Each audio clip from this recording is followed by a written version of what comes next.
हजारों सवालों के सामने अच्छी है मेरी खामोशी, न जाने कितने સવાલો की આબરૂ બચાલી. આ શબ્દો કહેનારા મનમોહન સિંહ હવે આપણી વચ્ચે નથી રહ્યા. ત્યારે હાલ દિલ્હીના એમ્સ ખાતે તેઓએ અંતિમ શ્વાસ લીધા છે. મનમોહન સિંહ કે જેઓ દેશ વિદેશમાં ભારતનું નામ જે છે તે રોશન કર્યું હતું, પ્રધાનમંત્રી રહી ચૂક્યા છે 2 વખત માટે ભારતના. મનમોહન સિંહનો ફાળો ભારત માટે એક અમૂલ્ય ફાળો કહી શકાય છે. 92 વર્ષની ઉંમરે તેઓએ અંતિમ શ્વાસ લીધા છે, પરંતુ તેઓની યાદ, તેઓના કામ અને તેઓનું જે શબ્દો છે તે કદાચ દેશ નહીં પરંતુ સમગ્ર વિશ્વ માટે અમર રહી જશે. કારણ કે આ એક એવા વ્યક્તિત્વ હતા કે જ્યારે સમગ્ર વિશ્વ કટોકટીમાંથી પસાર થઈ રહ્યું હતું ત્યારે મનમોહન સિંહની નીતિઓ જે છે, તેઓના નિર્ણય જે છે, તેમણે ભારતને આ વિશ્વમાંથી એક ઉપર લાવ્યા હતા. ત્યારે અચાનક બેહોશ થઈ ગયા હતા ઘર પાસે તેવી માહિતી મળી રહી છે અને ત્યારબાદ જ તેઓને હોસ્પિટલ ખસેડવામાં આવ્યા હતા. ત્યારે અનેક જે રાજકારણીઓ છે તેઓ દ્વારા પણ તેઓને શ્રદ્ધાંજલિ પાઠવવામાં આવી છે. ત્યારે સમગ્ર દેશવાસીઓ જે છે તે શોકના માહોલમાં છે. સૌ કોઈ હાલ ગમગીન છે. તેમનું યોગદાન સૌ કોઈને યાદ રહેશે. ત્યારે રાજનાથ સિંહે પણ આજ ટ્વીટ કર્યું છે, તેઓને શ્રદ્ધાંજલિ પાઠવી છે કે તેમનું યોગદાન સૌ કોઈને યાદ રહેશે. પ્રિયંકા ગાંધીએ પણ દુઃખ વ્યક્ત કર્યું છે, તેઓ પણ ત્યાં હાજર છે. અનેક તેઓના પાર્ટીના લોકો જે છે, કોંગ્રેસ સાથે ભારતીય જનતા પાર્ટીના જે રાજનેતા જે છે તેઓ પણ પહોંચી ચૂક્યા છે હોસ્પિટલે તેઓને શ્રદ્ધાંજલિ પાઠવવા માટે. ત્યારે અનેક લોકો જે હાલ ગમગીન છે. ત્યારે મનમોહન સિંહ કે તેમના માટે જેટલા શબ્દો કહેવામાં આવે એટલા ઓછા પડી શકે છે. તેઓ એલપીજી જેવી નીતિ અપનાવી અને દેશનું નામ જે છે તે એક પદ પર ઉપર લાવ્યા હતા. ત્યારે અજય યાદવ જોડાઈ ચૂક્યા છે, તેમની પાસે સીધા જઈશું. अजय देखिए, निश्चित तौर पे मनमोहन सिंह अब इस दुनिया में नहीं है, लेकिन उनके कामों को लेकर के तमाम सारे चर्चाएं की जा रही है. लेकिन उसमें सबसे महत्वपूर्ण बात यह है कि जब बराक ओबामा अमेरिका के जो प्रेसिडेंट थे, उनकी तरफ से एक टिप्पणी की गई थी कि जब भी मनमोहन सिंह बोलते हैं तो दुनिया उनको बड़े गौर से सुनती है. और गौर से सुनने का मतलब यह है कि कहीं न कहीं जब दुनिया भर में इकोनॉमिकल क्राइसिस आती है तो भारत कौन सा स्टेप ले रहा है, इससे भी कहीं न कहीं पूरी दुनिया भर की नजर रहती थी. आपको याद होगा कि 2008 में जब ग्रेट रिसेशन यानी पूरी दुनिया भर में मंदी छाई हुई थी, तो उस वक्त भारत की अर्थव्यवस्था पे कोई खास फर्क नहीं पड़ा था, बल्कि भारत की अर्थव्यवस्था भी काफी मजबूत स्थिति में दिखाई दी थी. उसकी जीडीपी भी काफी अच्छी थी. तब मनमोहन सिंह की वही मनमोहन सिंह जब आज इस दुनिया में नहीं है तो उनको तरह तरह से याद करने की कोशिश की जा रही है. आपको याद होगा कि मनमोहन सिंह किसी चीज पे बहुत चीखते चिल्लाते नहीं थे, बल्कि मौन धारण करके ही जवाब देते थे. और जब भी कभी वो स्माइल करते थे तो वो भी एक तरह से न्यूज बनती थी कि आज मनमोहन सिंह मुस्कुराए. क्योंकि मनमोहन सिंह को अमूमन लोग चुप्पी साधे हुए देखते थे या मौन धारण किए हुए देखते थे, लेकिन जब वो किसी बात पे मुस्कुराते थे तो वो भी कहीं न कहीं एक न्यूज बनती थी. लेकिन मनमोहन सिंह के अगर काम की बात करें तो मनमोहन सिंह ने यूपीए 1 में जो काम किया उसी के आधार पे यूपीए 2 की सरकार बनी हुई थी. और उस कामों में अगर बात करें तो आज भी आप देख रहे हो कि मनरेगा जो है वो एक तरह से चलता हुआ दिखाई देता है. मोदी सरकार की तरफ से भी उसी योजना को इम्प्लीमेंट किया गया है. राइट टू एजुकेशन यानी 8वीं तक के जो बच्चे हैं उनको मुफ्त शिक्षा और मुफ्त भोजन, ये भी जो है काम जो है मनमोहन सिंह के कार्यकाल में हुआ था. अजय यादव, आपको रोकना चाहेंगे, हम आपके साथ जल्दी जुड़ेंगे. मैं सिविल एविएशन, टूरिज्म और पार्लियामेंट्री अफेयर्स मिनिस्टर था, तो बहुत ही अच्छे रिश्ते हमारे रहे आपस. मुझे याद है कि 93-94 में एज सिविल एविएशन मिनिस्टर जब मैं उसको प्राइवेट एयरलाइन को भी अलाउ करना चाहता था तो मैं उनके पास बैठा और मैंने कहा कि मैं कैबिनेट में प्रपोज़ल ला रहा हूँ ओपन स्काई पॉलिसी, तो आपकी मदद की ज़रूरत चाहिए. तो उन्होंने कहा यही तो मैं चाहता था और आप लाइए, मदद करें. उसके बाद मुझे मौका मिला उनके साथ एज मंत्री के रूप में भी, जब वो प्रधानमंत्री थे 2004 और 5 में, और फिर मैं चीफ मिनिस्टर गया. और 2009 से लेकर 2014 तक मैं दोबारा उनके अंडर हेल्थ मिनिस्टर रहा. एक नॉन इंटरफेयरिंग प्राइम मिनिस्टर, बहुत ही अच्छे प्राइम मिनिस्टर होकर भी वो एक अच्छे दोस्त भी थे. भाई के तरह भी बिहेव करते थे, बाप की तरह भी बिहेव करते थे, प्राइम मिनिस्टर की तरह भी बिहेव करते थे. उनको कभी भुलाया नहीं जा सकता. अल्लाह से यही दुआ है, भगवान से यही प्रार्थना है कि उनके आत्मा को शांति दे और उनकी मिसेस को शक्ति दे, उनके बच्चों को शक्ति दे ये सदमा बर्दाश्त करने का। कई चीज़ें चल रही हैं। उन्होंने रिसेशन के दौर को भी बड़े अच्छे से बखूबी से पूरा संभाला था, वो चीज़ें भी चल रही है। प्रधानमंत्री, मौजूदा प्रधानमंत्री का भी ट्वीट उनके लिए आया है कंडोलेंस के लिए। आपने भी कहा कि सब क्रिटिक भी उनकी तारीफ जो है वो करते हैं, तो एक प्रतिक्रिया। नहीं, उनकी एक खास तौर से कि जो उनके क्रिटिक हैं वो भी उनकी तारीफ करते हैं। उसके दो कारण हैं। एक तो एक ऐसे समय पे उन्होंने इकोनॉमिक लिबरलाइजेशन लाया कि जब देश, पूरी दुनिया नीचे जा रही थी और हिंदुस्तान ऊपर उठ गया था, और तब से पीछे भारत ने नाम नहीं लिया। जाने सब प्रधानमंत्रियों ने उसको, चाहे वो कांग्रेस के थे या नहीं थे या आज के प्रधानमंत्री थे, उसको आगे चला रहे। और दूसरी, वो किसी के खिलाफ नहीं बोलते थे, वो कोई निंदा नहीं करते से ज़रूरत, पर्सनल किसी की पर टिप्पणी नहीं करते थे। और एक नॉन इंटरफेयरिंग प्राइम मिनिस्टर, खामखा किसी के काम में इंटरफेयर नहीं करते थे, संगठन में भी और सरकार में भी नहीं, और ब्यूरोक्रेसी लेवल पे भी। तो उस तरह के people friendly, cabinet friendly prime minister मिलना बहुत मुश्किल है।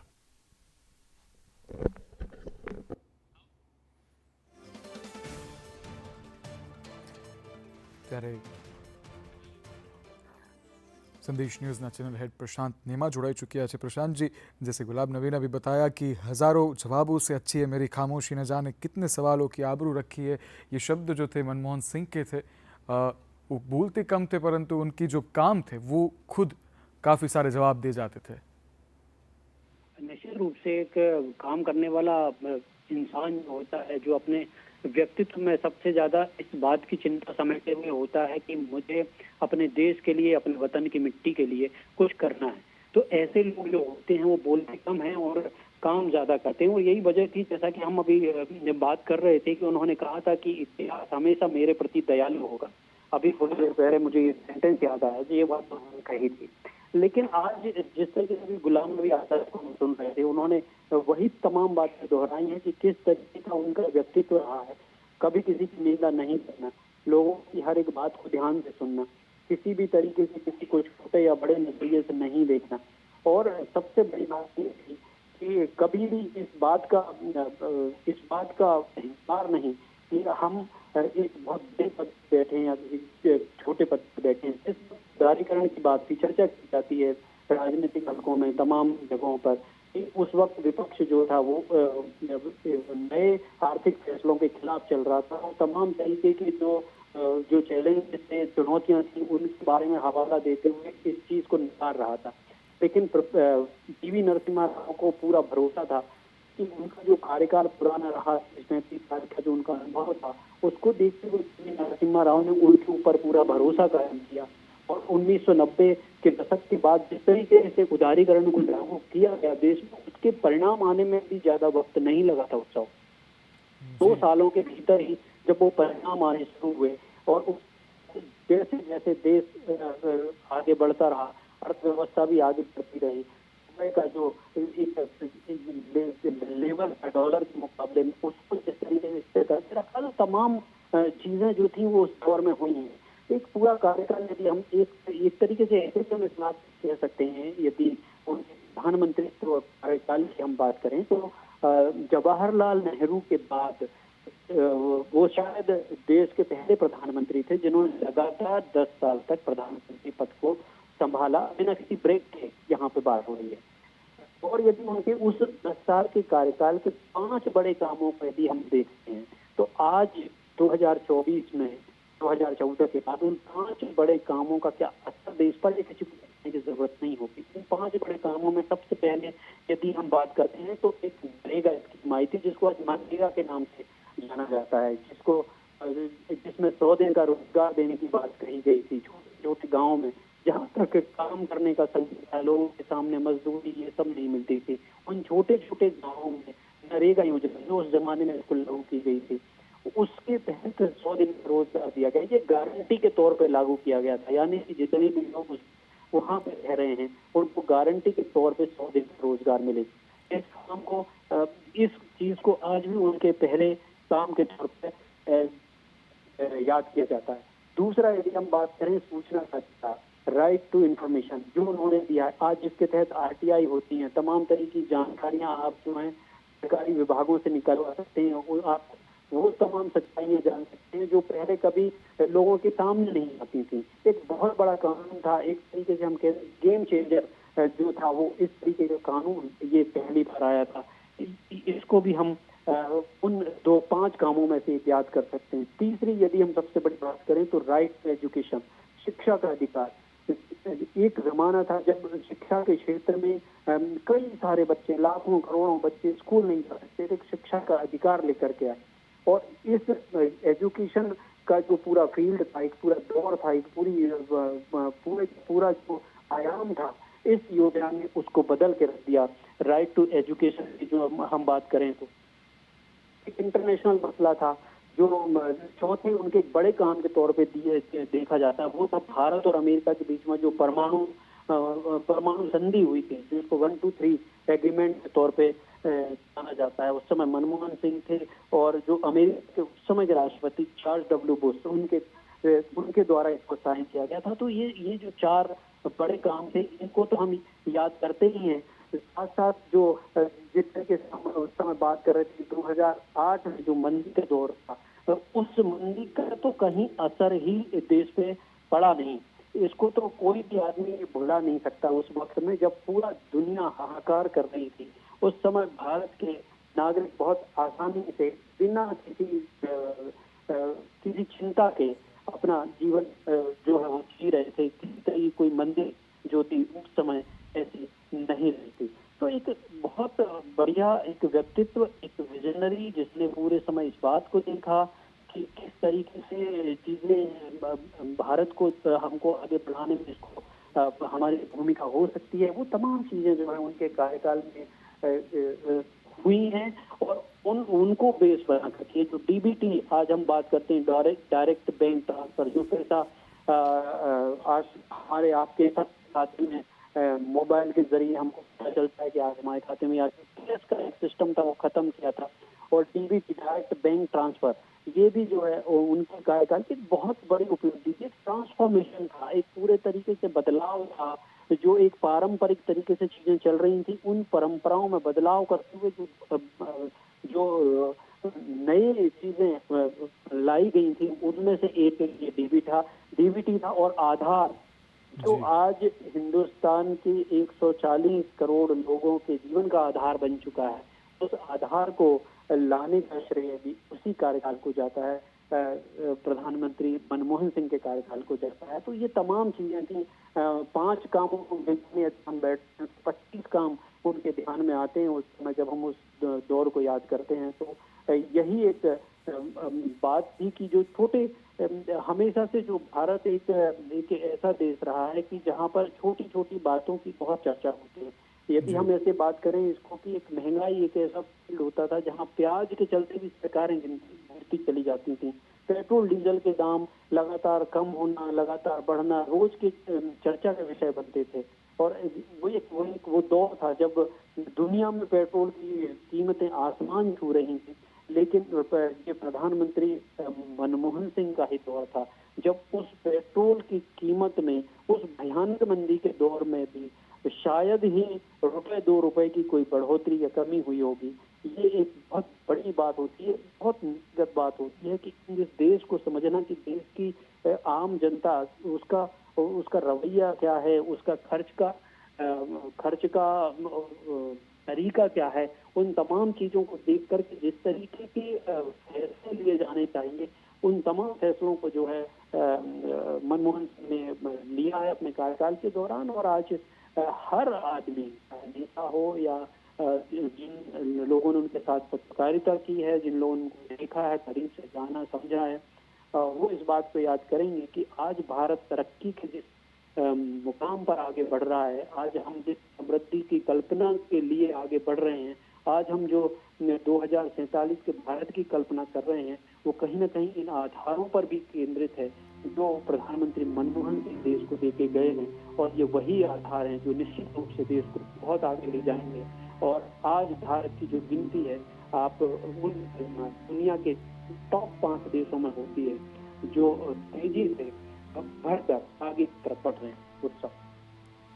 જી પ્રશાંતજી, મનમોહન સિંઘ એટલે કે 90ના દશકમાં જે પીવી નરસિમ્હા રાવની જો સરકાર હતી અને ત્યારે તેઓ વિત્ત મંત્રી હતા અને ત્યારે ભારતની નહીં પરંતુ વિશ્વની એવી સ્થિતિ હતી કે સૌ કોઈ મુશ્કેલીમાં હતું, ત્યારે 5.80 અરબ ડોલર જેટલું ભંડાર માત્ર ભારત પાસે હતું, એટલે અંદાજિત 15 દિવસ જેટલું ભંડાર હતું અને ત્યારે મનમોહન સિંઘે જે નિર્ણયો લીધા છે અને ત્યારબાદથી ભારતને એક સપાટી ઉપર જે લઈને આવ્યા છે એ મનમોહન સિંઘ, ત્યારે એમના આ જે કામો છે તેમના વિશે એમની જે ખૂબ સારી એક લાઈન યાદ આવી રહી છે કે મારા 10 વર્ષનું કાર્યકાળ જે છે તે ઇતિહાસકારોના મૂલ્યાંકન માટે ખૂબ વધારે હશે. આ મનમોહન સિંઘ કે જેઓ દેશ માટે ઘણું બધું કરી ચૂક્યા છે, પંજાબની એક ગલીમાંથી નીકળતો એક વ્યક્તિ કે જેને દેશ વિદેશની મોટી મોટી યુનિવર્સિટી વિશ્વવિદ્યાલયોમાં લોકોને વિદ્યાર્થીઓને ભણાવવામાં આવી રહ્યા છે.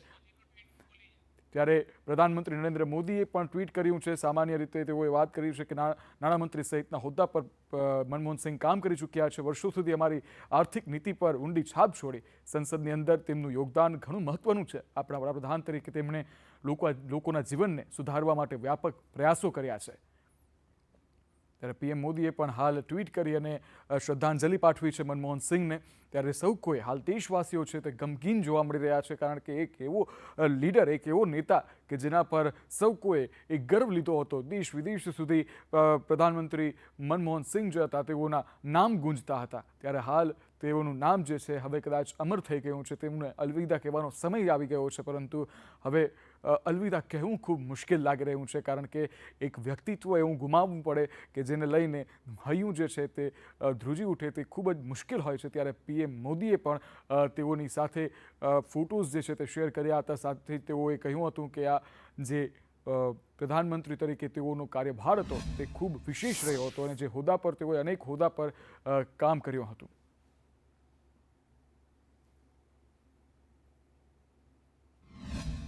Dr. Manmohan Singh, 10 years rule has changed the face of India, and his economic reforms and liberalization has given an opportunity for India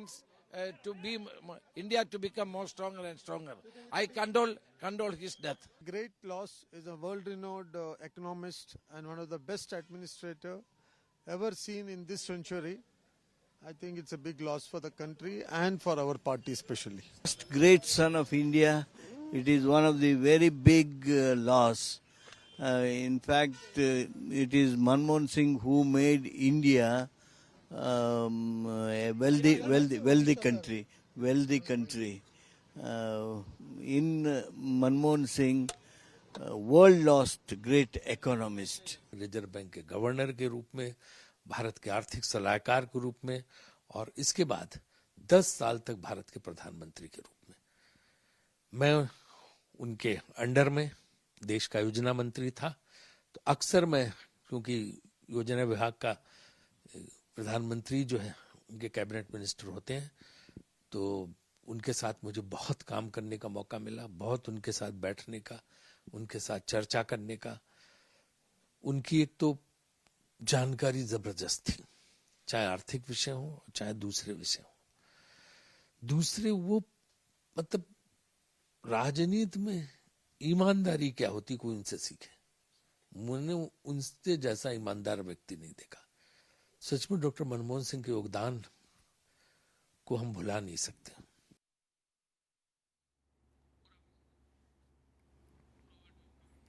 આ સાથે મારા સહયોગી નુપુર પટેલ જોડાઈ ચૂક્યા છે. સીધા નુપુર સાથે વાતચીત કરીશું. નુપુર,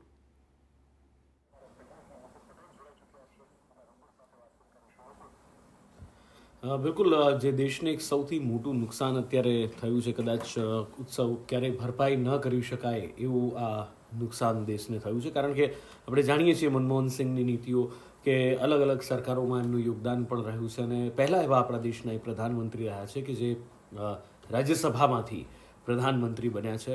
ઘણી બધી એમનો એક શાંત સ્વભાવ છે, એક એમનો નિર્મળ સ્વભાવ છે, રહ્યો છે હંમેશાથી.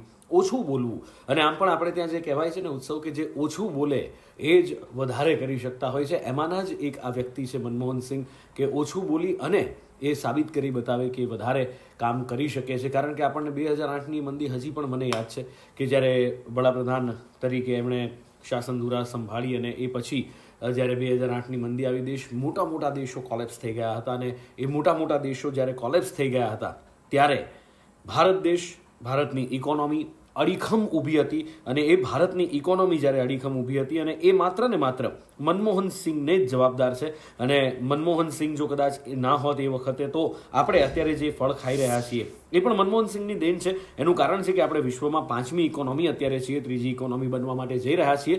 તો સ્વાભાવિક રીતે જ્યારે પણ કોઈ પણ સરકાર બનતી હોય છે, કોઈ પણ દેશ બનતો હોય છે, તો એના પાયાથી એ સરકારનું યોગદાન બહુ મહત્વનું રહેતું હોય છે. અને મનમોહન સિંહ એમાંનો આ દેશનો એક મજબૂત પાયો છે. એમાં કોઈ જ બેમત આપણે ન કરી શકાય, કોઈ પણ એને ડિનાય ન કરી શકે. અને મનમોહન સિંહે એ હર હંમેશ કરી બતાવ્યું છે. 92 વર્ષની વયે જેફભાઈએ તેમને અંતિમ શ્વાસ લીધા છે. ને મને એ દ્રશ્ય હજી પણ યાદ આવે છે કે જ્યારે સંસદમાંથી છે એમનો છેલ્લો દિવસ હતો ને એમને જે ભાવભીની વિદાય આપવામાં આવી હતી, એની સાથે સાથે મારો એક અંગત અનુભવ પણ ડૉક્ટર મનમોહન સિંહ સાથેનો રહ્યો છે.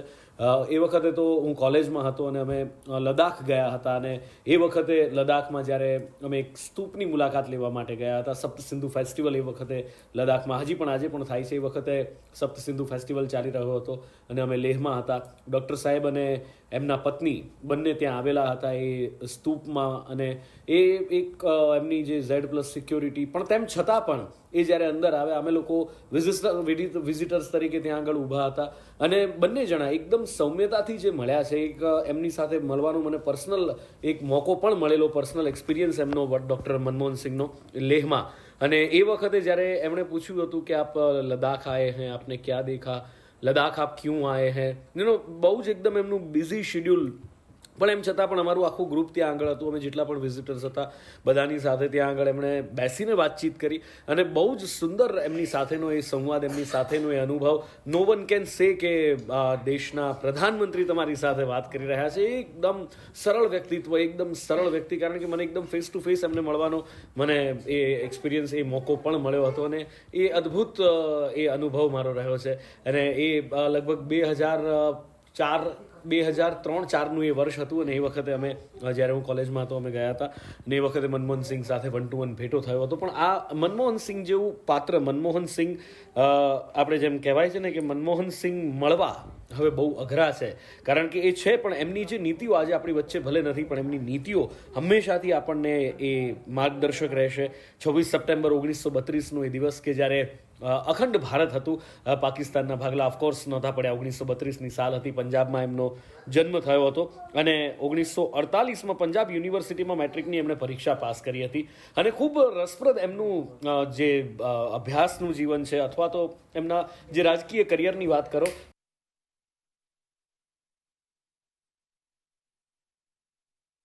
એ જે ડેડિકેશન એમનું, પછી એમના ભણતર માટેનું હોય કે પછી એ દેશ માટેનું ડેડિકેશન હોય, એ પહેલેથી જ એ ડેડિકેશન હંમેશાથી દેખાતું આવ્યું છે. અને ખૂબ દેશ માટે પણ એમને જે પોલિસીઝ બનાવી છે, રાઇટ ટુ ફૂડ, એ એક પોલિસી કે કોઈ પણ દેશમાં ભૂખ્યા પેટે ના સૂવું જોઈએ. જો આ કોઈ વિચાર દેશમાં આવ્યો હોય તો એ મનમોહન સિંહને, ડૉક્ટર મનમોહન સિંહને આવ્યો છે.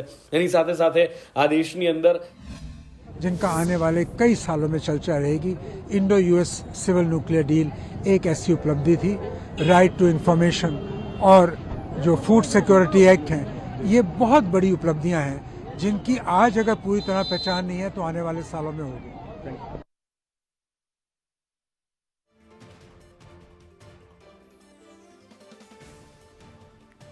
મનમોહન સિંહ, જે રીતે નુપુરે કહ્યું કે રાઇટ ટુ ફૂડ, કોઈ પણ વ્યક્તિ દેશમાં રાત્રે સૂતા પહેલાં ભૂખ્યું ન રહેવું જોઈએ. આ વિચાર એમના, એ વિચાર જે છે, એ એમની નીતિ જે છે તે તેમની વિચારધારા કહી શકે છે. ત્યારે મનમોહન સિંહ કે જે દેશ વિદેશમાં ચર્ચિત હતા, ત્યારે સહયોગી મારા નુપુર પટેલ જોડાઈ ચૂક્યા છે. નુપુર,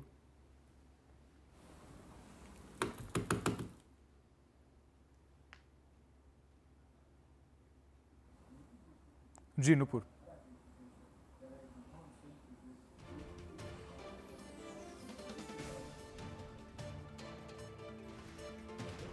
મનમોહન મનમોહન સિંહનો આ જે એક અનુભવ રહ્યો છે દેશ માટેનો એમનો જે એમને એક અર્થશાસ્ત્રી તરીકેનો એમનો જે અનુભવ છે, સરકાર ચલાવવાનો એમનો જે અનુભવ રહ્યો, સરકારનો એક ભાગ લાંબા સમય સુધી તેઓ રહ્યા છે ને એ સરકારનો ભાગ બની અને પછી ત્યારબાદ જ્યારે તેઓ વડાપ્રધાન બન્યા ત્યારે જે સરકાર ચલાવવાનો અનુભવ રહ્યો એ આ દેશને હર હંમેશ ઉત્સવ રહ્યો છે અને બહુ જ દેશ માટે જે કામ કર્યું છે કદાચ આપણને દાયકાઓ સુધી એના ફળ પણ મળતા રહેશે ને he is dam well educated. કારણ કે એમણે 1957માં જ્યારે ત્યાં જવાનું આપણે 1957માં તમે વિચાર કરો કે આજથી લગભગ આટલા વર્ષો પહેલાં 71 વર્ષ પહેલાં તમે લંડન જાઓ, લંડન જઈને તમે ભણો અને અર્થશાસ્ત્રીની ડિગ્રી મેળવો, એ પણ એક સામાન્ય પરિવારમાંથી આવતો વ્યક્તિ, એક સામાન્ય પરિવારમાંથી આવતો એક નવયુવાન ઓક્સફોર્ડ યુનિવર્સિટીમાં, કેમ્બ્રિજ યુનિવર્સિટી, માફ કરજો, કેમ્બ્રિજ યુનિવર્સિટી પહોંચે છે અને ત્યાં અર્થશાસ્ત્રમાં ફર્સ્ટ ક્લાસ ઓનર્સની ડિગ્રી મેળવે છે. 1992માં ઓક્સફોર્ડ યુનિવર્સિટીમાં નફિલ્ડ કોલેજમાંથી અર્થશાસ્ત્રીમાં એ ડીફિલની ડિગ્રી મેળવે છે. શિક્ષણ પ્રત્યેનો એમનો જુસ્સો જ અહીંયા આગળ એ બતાવી આપે છે.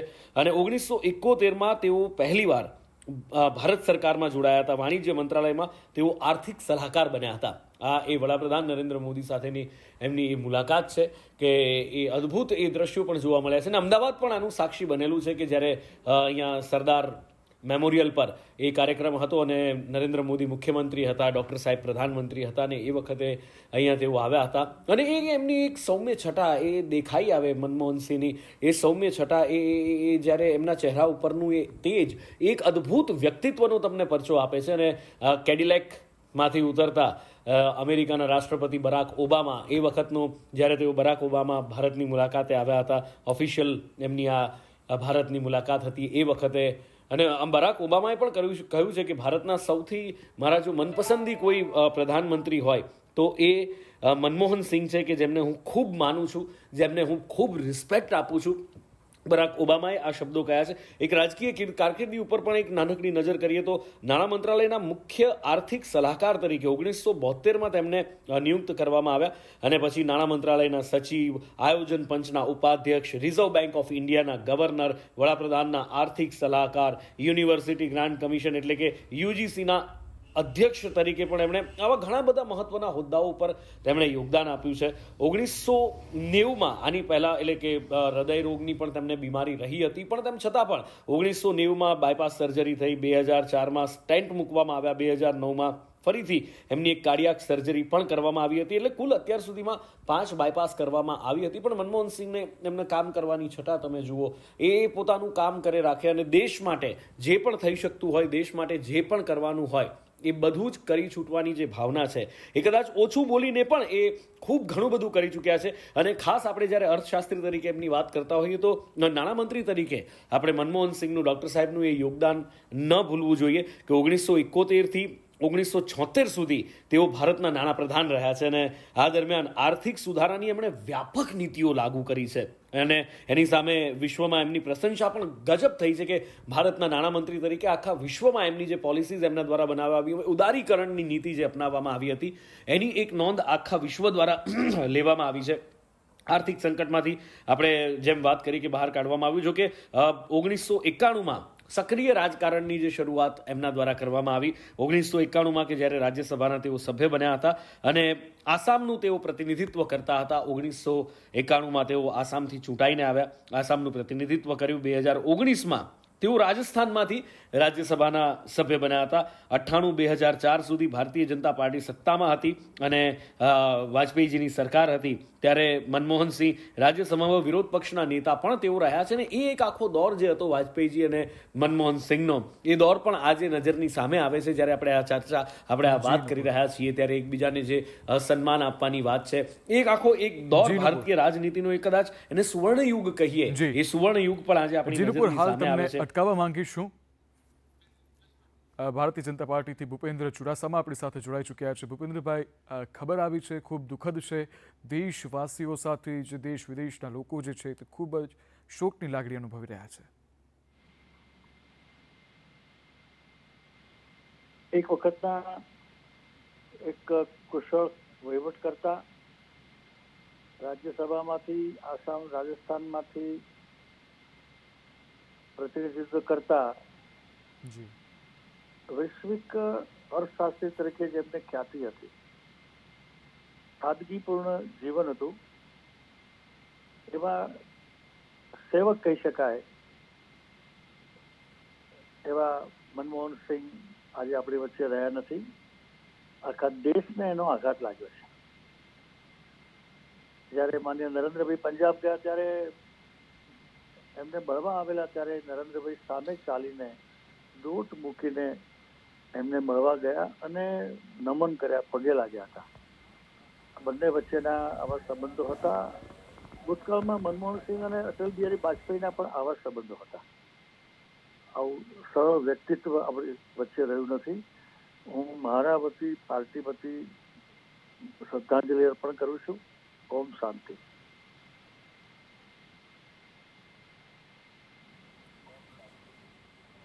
બાપુ, જે મનમોહનસિંહ સાથેના જે સંસ્મરણોની વાત કરી, હમણાં જ એ વાત પર હું પણ વાત કરી રહ્યો હતો, જે એક જૂના સંસ્મરણો કે એક સુવર્ણ યુગ હતો એ ભારતીય રાજનીતિનો. વિરોધ પક્ષના નેતા હતા જ્યારે ભારતીય જનતા પાર્ટીની વાજપેયીજીની એ સરકાર હતી ત્યારે, અને એ ત્યારે મનમોહનસિંહજી એક વિરોધ પક્ષના પણ આજે બાપુ આપણને યાદ આવે. નહીં, તમારી વાત એકદમ સાચી છે. મેં કહ્યું તેમ એકદમ સરળ વ્યક્તિત્વ, જરૂર પૂરતું બોલવું એ એમના જીવનમાં હંમેશા આપણે જોયું છે.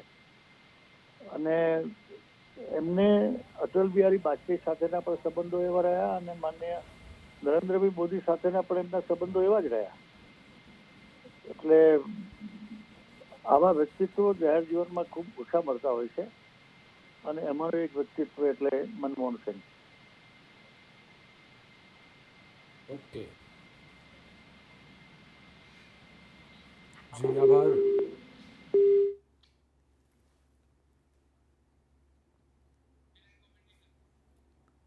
મનમોહન સિંહ કે જેઓએ અનેક એવી નીતિઓ ઘડી છે, તેમના સંસ્મરણમાં વાત કરીએ તો અનેક વાતો છે કે જે આપણે અટકી ન શકીએ. 92 વર્ષની વયે તેઓ આપણાથી વિદાય લીધી છે, ત્યારે તેઓને વિદાય આપવી પડી રહી છે. પરંતુ તેઓની નીતિઓની વાત કરીએ તો આરટીઆઈ, આરટીએફ અનેક એવી નીતિઓ છે કે જે દેશ કલ્યાણના, જન કલ્યાણ માટે તેઓએ આપેલી હતી. ત્યારે અનેક લોકો હાલ દુઃખ વ્યક્ત કરી રહ્યા છે. પ્રધાનમંત્રી નરેન્દ્ર મોદીએ પણ દુઃખ વ્યક્ત કર્યું હતું. સાથે જ આજરોજ તેઓનું દિલ્હી ખાતે નિધન થયું છે.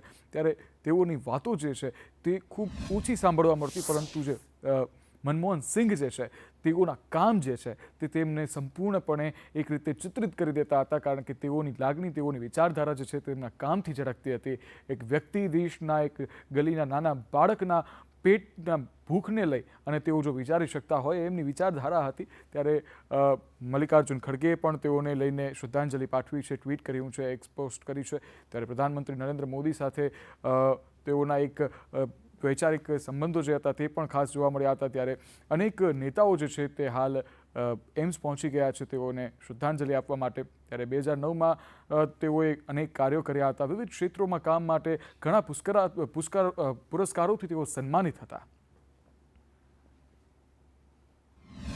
દેશના બહુવિધ પ્રતિભાશાળી રાજનીતિજ્ઞ, વિશ્વ પ્રસિદ્ધ અર્થશાસ્ત્રી અને દેશના પૂર્વ પ્રધાનમંત્રી ડૉક્ટર મનમોહનસિંહના નિધનના સમાચાર ઘણા દુઃખદ છે. ડૉક્ટર મનમોહનસિંહજીના નેતૃત્વમાં 2004થી 2014ની અંદર દેશમાં આમૂલ પરિવર્તન આવે એવા ડૉક્ટર મનમોહનસિંહજીએ રિઝર્વ બેંક ઓફ ઇન્ડિયાના ગવર્નરથી લઈને નાણામંત્રી લઈને દેશના પ્રધાનમંત્રી તરીકે આવ્યો. પણ સાથોસાથે ઉમદા વ્યક્તિત્વ, ઓક્સફોર્ડ અને કેમ્બ્રિજ જેટલા ઉચ્ચ કક્ષાની વિશ્વ પ્રસિદ્ધ યુનિવર્સિટીમાં ઉત્તમ અધ્યાપન કાર્ય પણ કર્યું અને સાથે સાથે એના વિદ્યાર્થી તરીકે પણ શૈક્ષણિક લાયકાત પણ મેળવી. આવા ઉત્તમ ગજાના માનવી ડૉક્ટર મનમોહનસિંહને ગુમાવવાથી કોંગ્રેસ પક્ષ જ નહીં પણ ભારત દેશે એક ઉમદા વ્યક્તિ ગુમાવ્યા છે, રાજનીતિક રીતે ગુમાવ્યો છે. હું કોંગ્રેસ પક્ષ વતી એમને શ્રદ્ધાંજલિ પાઠવું છું અને એમના પરિવાર ઉપર આવેલી આ દુઃખની ક્ષણને સહન કરવાની પરમ કૃપાળુ પરમાત્મા શક્તિ આપે.